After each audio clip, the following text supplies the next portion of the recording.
TMZ is reporting that rapper Pnb Rock was hit and he was rushed to the hospital. Gil Levis is overhead in Sky 5. Gil. Sharon, Pedro, we're over that restaurant right now at this small shopping center here. This is off of Manchester and Main. Now, LAPD got the call at 1:23 this afternoon of shots fired at the Roscoe's Chicken and Waffles restaurant here at this intersection. When they arrived, they did find one person shot inside the restaurant. LA City Fire is telling us that they did transport one person. The condition of that person is unknown. They took that person to a local hospital. But again, the TMZ is reporting that it is rapper Pnb Rock, and the condition of that man is unknown right now. But I can tell you that LAPD just towed a vehicle out of the Roscoe's parking lot, said to be the rapper's vehicle. But again, a large response here by the LAPD as they investigate this shooting. That's the latest overhead in Sky 5. I'll send it back to you in the studio. We will continue to check in. All right, y'all, what's going on, man? It's King Von back at the cool table with the homeboy BT with the T. What's up? And we wanted to go and readdress something, man. Now, I made a video not too long ago talking about Pnb Rock, man. He passed away. And, we said some ironic, well, not ironic shit, but some real stuff. It's sad that it's real common nowadays to see brothers pass away. I remember back when I was young, man, when Tupac and Biggie died, it was like, what the fuck, right? It was so unheard of, right? But now it's a common thing. And so one of the reasons why T wanted to readdress this was to kind of talk about what could be done differently, right? I mean, we know that rappers are targets. We know being a rapper is a dangerous job. My man Sauce Walker, he said in another video that I was talking about, it's one of the most dangerous occupations to be a black entertainer, specifically a rapper. So if that's the case, what can you do differently? And what could he have done differently in that situation? What you think, bro? Could have been done differently with this shit? It's a time and place for everything. You know, it's a time to be a gangster or whatever you may want to call it. It's a time to relax and think about the things you have to lose. Right. And in my case, everybody's different, but I would have gave them what they asked for. And I would have gave them extra. If they wanted a chain, and if I had some cash on me, you getting the chain, you getting the cash. Do you want my phone too? Yeah, right. Because it's your life we talking about. And you in LA. It's not like you're in Idaho or North Dakota. Right. You're in LA. And you in a known hood in LA. You in one of the worst hoods in LA. You wasn't just in Hollywood or nothing. He knew where he was at. Right. But, rest in peace though. I'm not. Nah, this ain't a thing of shitting on the dead or disrespecting the dead. This is more of an awareness type of thing, because it can happen to a famous guy, it can happen to a non-famous guy, and you have a lot more chances of losing your life as a non-famous person. So the question of what you would do in those situations is still important. You know what I mean? They call it learning from other people's mistakes. You dig what I'm saying? And so I agree with you, but I thought about this too, right? There's a small percentage of what if shit, right? Like, they got the drop on you. Boom. They want the shit. Boom. It's a chance that this could be it. Do you attempt to fight for your life, or do you just say, you just give it up? Because I've seen some ugly situations where a motherfucker will still take you. Still take you. You understand what I'm saying? With your shit in hand and still take you. So do you live with that possibility? I know that it's a higher percentage chance of not losing your life if you give up the shit. And I think that's they teach that at jobs. They teach that at just in life, period. I think it's a common sense thing. But I think that's also why people try to be on their self-defense shit with their gun. Like, I know how you ride. I know how a couple folks ride. You know what I'm saying? Because if a nigga run down, you have a chance to fight back. I don't know, was he strapped? Did he have a gun with him? Or was he just out there eating chicken and shit, just eating with his girlfriend, matter of fact? And I saw an interview, he said he don't keep security or a gun on him. See, that's that stupid shit, though. So, like, it kind of, like, do you feel bad for a motherfucker that moves foolishly? Should you? Like, it should be common sense that if you out here with this amount of money, this celebrity, this amount of celebrity, like, not no common celebrity, like, you are a celebrity, that you moving around with just you and your girl.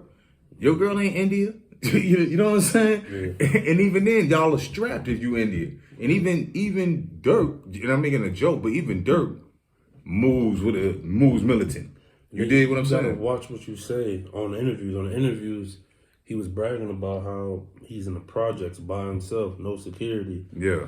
Stuff like that, you gotta watch what you put on the internet, because if I'm a person about that life, I'm about robbing people and all that, and I see an interview, and you made it known you don't travel with security, and you be in the projects without security, and I'm hungry, I don't got $1 in my pocket, and my kids is hungry, and I know you're here in my city, what you think gonna happen? You know, it's crazy.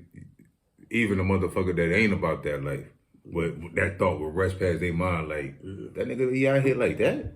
Like, you know, because it's just uncommon, because even a normal person with little money lock their door out of security precautions. So what the fuck is you doing when you jeweled up, draped up, moving around with just you and your chick in town in known hoods just because you think you good? Is he from them hoods? I don't know much about. I know his name, right? I know some of his music, but I don't know much about him. Is he from L.A.? No, he from the East Coast. So he lives in California, abiding by their rules and thinking he got passes and moving. No, he's not even from there. You don't live there. That's what I'm saying. He's in their hood. He's not. I might have said it wrong. He's not from there. He lives there, moving around in their hood, having to follow their rules, but don't have a true pass. Somewhere there's a disconnect. I think that it's a cockiness and an ego that we have that makes us think that we untouchable at some point. You know what? I know a lot of times people skate, you know, get out of situations real slick, like, you know, by the skin of their teeth. And I've been blessed to get through some tight shots. I know you've been, you know what I'm saying? What a montage. But sometimes people can let that shit go to their head, like I'm invincible, I'm good, or something I'm doing is making me beyond the normal repercussions. You follow what I'm saying? Yeah, I'm gonna give you a story, man. It's about using your head. You know, you gotta use your head, because I'm beyond now. Some people may think if you're about that life or that you're in the streets, but I'm about to tell you, you probably won't think I went out bad, but you gotta hear this, right? Years ago, one time I did have my gun on me, and I did get robbed. Even though I had my gun on me, I had to think fast and, you know, weigh my options. Should I shoot it out, or should I give them what they asking for, which wasn't a lot. I didn't have a lot of money on me, and they wanted money, and live the next day. And since I'm in the streets, then find them. They don't got no mask or nothing. Right. You know, find them another day. Right. I had my gun on me one time, and I was robbed, and I still gave it up. You gotta think. It's not all about being gangster. A real gangster knows how to play his cards right. You know what I mean? Y'all want to be. I feel like some people want to be on the news like so and so was just robbed, but he defended himself and killed a man so he can get some type of. I don't know. It's not about that. It's man street stripes thrown away to say some crazy shit like that. Yeah, keep them. So I don't want that type of stripes. But it really is. So you hear that shit like, nigga, you rob me, you got to take these missiles along with that, and you know those type of things. And it sounds dope. It does. It sounds like the movie Tough Guy, Sylvester Stallone, gangster, Nino Brown shit. It sounds like, nigga, and the sad part is that niggas don't wait to talk about the ending of that movie though. Because the ending of that movie usually is with that nigga dying. Nino died. You know what I'm saying? Like they don't talk. They want the fame that comes with the pain, but they don't want the pain really. And that's how we end up with these situations. That nigga wanted the fame that came along with that type of nigga. Yeah. But here we are talking about another brother that passed away. You know, and once again, like my man said, this is not to tarnish his name, to speak down on him. It's just a kind of and also hold up, before I go, locations on Instagram and on social medias and stuff like that, man. Why are we bragging about where you are and what you have at that particular time? I think we need to be a little bit more cautious about that, because it's like goddamn window shopping for criminals. Like, nigga, I see all that shit and you bragging about that new shit, I'm coming to get it. And that's the problem. So we need to be aware of these type of things to safeguard ourselves from the bullshit that's out here. We know the vultures are lurking. What are you doing to repel them? That type of thing. So RIP to and RIH to Pnb Rock. You got anything else to say, brother? Yeah. So to continue with the story, I gave up the little $31 I had on me. I'm a dial with $31, and look, you gotta look into it, right? Yeah. Let's say I did shoot and kill. Now, when the police get there, is my gun even registered? Is it legal? Is my gun also stolen? That's a real question. And if I run, and let's say I run though, I don't wait for police. Yeah. Now, does it look like I murdered someone? Right.